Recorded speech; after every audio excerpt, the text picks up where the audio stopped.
Warning, potential spoilers. Now listen, I'm not trying to be one of those people that think they're cool by disliking something that's popular, okay? Outer Wilds is clearly a well-crafted, thought-out game, and I understand why people like it. But for me, something about it just didn't click. I wanted to dig into why, what worked, what didn't, and how a fundamentally great game just didn't work for me and left me feeling empty. In Outer Wilds, you play as a small space person. You wake up next to a campfire overlooking the stars on the planet of Timberhearth. You're tasked with getting the launch codes for your spaceship so you can take off on your first ever space expedition like the great explorer you are. You can play with a tiny spaceship, you can play around with some jetpacks in a zero-gravity cave, and you eventually make it up to the observatory where you get your launch codes. People along the way are ecstatic, and they're excited about you leaving for the first time, and they're very encouraging for your expedition. You make your way around this town back to the spaceship where you suit up, you get things ready, and you launch into space for the very first time. The universe you're in is very small. I say that because everything is measured in meters instead of millions and miles in light years. Everything's just a couple of kilometers away, so that makes me think that this universe is pretty tiny. The solar system consists of a few different planets. You have Giant Steep, which is a very stormy, very watery planet. There are a couple islands spread throughout, but it's very dangerous to go there. There are the Hourglass Twins, which are closest to the sun. You have Ash Twin and Ember Twin. They orbit each other while revolving around the sun. And there is a column of sand draining from Ash Twin into the core of Ember Twin. You have Timberhearth, the home planet, which you wake up on. And then you have Brittle Hollow, a mostly desolate planet, but there is a black hole in the center, which is really interesting. There's also an asteroid circling the solar system called the Interloper. When you're landing on each of these systems, you have to make sure that you're being very careful. You have to be aware of the environment, the surroundings, any hazards that might be in the ecosystem, and there it goes. There it goes. Each time you visit a planet and witness something new, the data gets logged into your ship's log, where you can visit later and see information and facts about places you've been.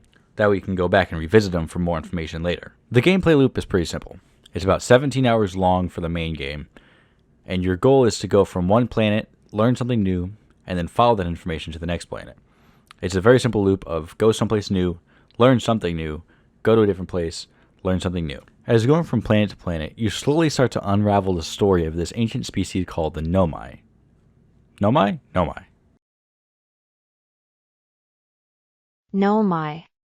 You can actually see a statue of the Nomai clan in the beginning when you enter the observatory. So you're going around the universe looking for the secrets in the past of the Nomai, trying to figure out what it was they were there to find and exploring. Just make sure you don't fly too close to the sun. You don't want to pull an Icarus and...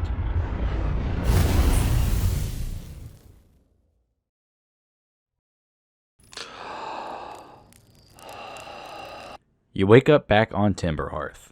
So it turns out, earlier when the statue looked at you, it was taking in your memories or something, or taking in your consciousness, and every time you die, you wake up back at the beginning. So you wake up on Timberhearth and realize that you were stuck in a time loop. The next question is, how do you get out of it? Well, in order to figure that out, you have to go to more planets and learn more information about a civilization and try and figure out what they were working towards. Now, this is probably the time where I will say we are going to be getting into mild to extreme spoilers. If you don't want to be spoiled, you can jump to this timestamp. Could you imagine if I just didn't put a timestamp at all and people had to guess where it was? So you learned that the Nomai were looking for something called the Eye of the Universe, and they have left writings around you so you can figure out where or what the Eye of the Universe is. So as you're exploring, you find... Wait. Does the sun look a little bit dimmer to you? Anyway, as I was saying, as a first-time space explorer, your goal is to learn exactly what happened to the Nomai and why they disappeared all those years ago. You travel from the islands of Giant Steep, where you find an old friend, to the caves of Ember Twin, where you find disappearing rocks and transporting cactuses. You go from planet to planet, learning more information and gaining more secrets about the Nomai. You learn more about their relationships with each other, what they were working on, their technology, projects, stuff like that. And you eventually come to realize, oh no. Well, after a certain amount of time, the comet is swallowed up by the sun and disintegrated. The music picks up, gets more intense, and you can tell something bad has just happened. After a few moments, there's nothing. is silence.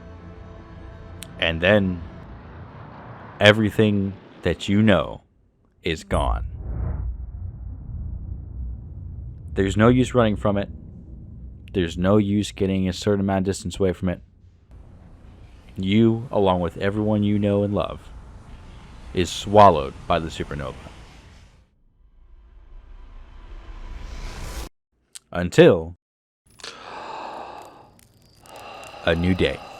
So, what is this game trying to tell us? What's the point? Is it trying to say something profound like space scary? Because space scary. Scary space. Space big. Space scary. Or is it trying to tell us that life is precious? We have very little time to do with what we want.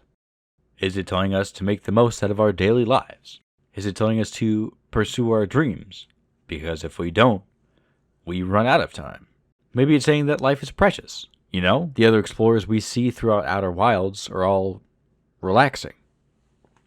They're stuck in the void or drifting on a piece of plywood in outer space, roasting a marshmallow. They're not bothered with being lost.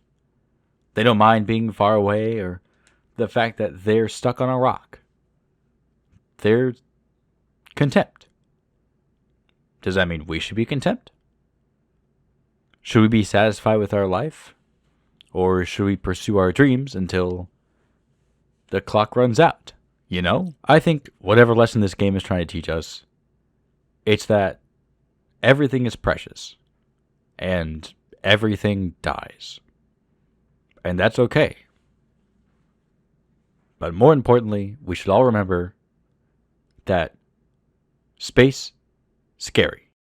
So here are some things that I liked. I thought the music was very good. They did a great job with the soundtrack and the instruments they used. Sometimes it was very simple banjo music or whistling. Sometimes it was more extravagant and grand. A lot of the times the music they used timed well with big events that were happening or sequences that were scripted. And I really like how all the music tied itself together, if you know what I mean. I thought they did a great job with the different planets. The different varieties of worlds you can go to was really interesting to me. Stormy water planet, dry desert planet, sandy, ashy planet.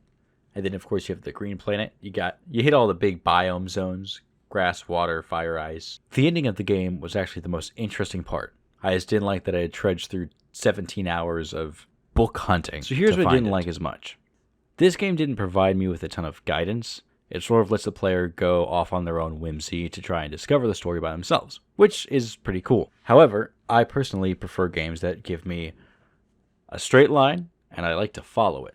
I also like it to be fairly linear to where I can follow a set path, go off of it whenever I want to. However, this game has no set path. It just kind of lets you go into the world with no direction and barely any clue on where to go next.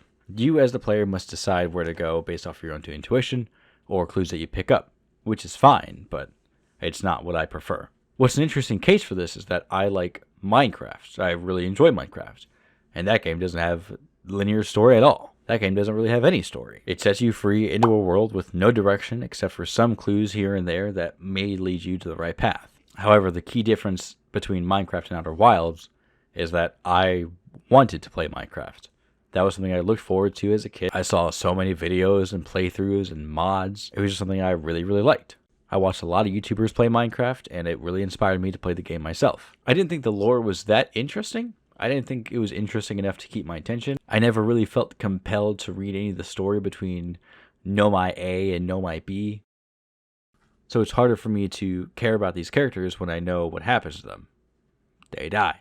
Branching off of that point, there was too much reading. Now, if you can't tell based off of me, I don't read a lot of books. I would love to read more. I would love to stop spending so much time on my phone and pick up a chapter book every once in a while. But when I'm wanting to sit down and play a video game, I want to play a video game and not read about an ancient civilization that has died. The life-changing game wasn't life-changing. This is going to tie very well into my next point.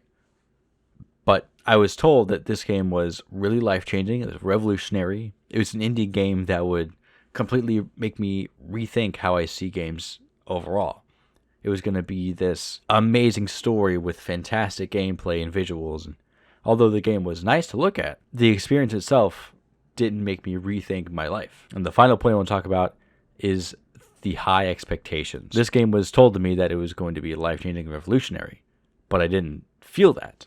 While playing the game, I felt obligated to play it. Although I had heard about the game and was somewhat interested in playing it myself, because I was told just to go in blind, not to listen to it, it was treated as this podium game that I should look up to and expect amazing things from. But because of that high expectation, when I played the game and it was all reading and I was lost and I had to look up walkthroughs for several things, I felt let down and kind of bored sometimes.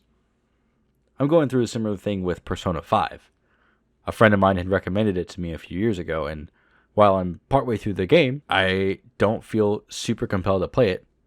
I feel obligated to play it, like I have to, because he said I should. And don't get me wrong, the game's not bad. It's a fine game, but I'm more so playing through Persona 5 because I feel like I have to. And that sort of leads into a message of, does hype and expectation affect gameplay? And I think that is very much the case here. Let's talk more about expectation. Outer Wilds is built entirely around discovery and surprise. It relies on the player not knowing what's going on and slowly piecing it together through exploration. But when the game gets hyped as one of the greatest games ever made or a spiritual experience, people start expecting a specific kind of emotional or philosophical revelation. That expectation can blunt the actual experience. So you start playing the game looking for the magic rather than letting it happen. Because when you expect great things to happen, small frustrations or quiet moments can feel disappointing instead of being meaningful. The hype and expectation around a game can turn the curiosity you're meant to felt into anticipation, and then the anticipation turns into pressure, like the pressure of playing a life-changing game. The game lives or dies by the player's sense of wonder, and that pressure can make it impossible to have the very experience that everyone's trying to share. My experience with Outer Wilds was tainted. So if you decide to ever play the game yourself, I don't want you going into it thinking that it's going to be super revolutionary or life-changing, or that it's going to be the best thing in your entire life. Is it a bad game? No, absolutely not. I think it's a good game. But because of how much I was exposed to the hype and the expectation and pressure of it being a great game, that dwindled my experience. That made it less so of a revolutionary game. I understand why people would and should think that this is a good game, because it is. It's just that my personal experience with it wasn't as amazing as it was for other people. And that's okay sometimes. Overall, I give this game 3 out of 5 burnt marshmallows. While it wasn't the best game I ever played, it was still pretty okay to play. It took a lot of patience and a lot of exploration, but in the end, we got there. So, thank you so much for watching. I will see you later.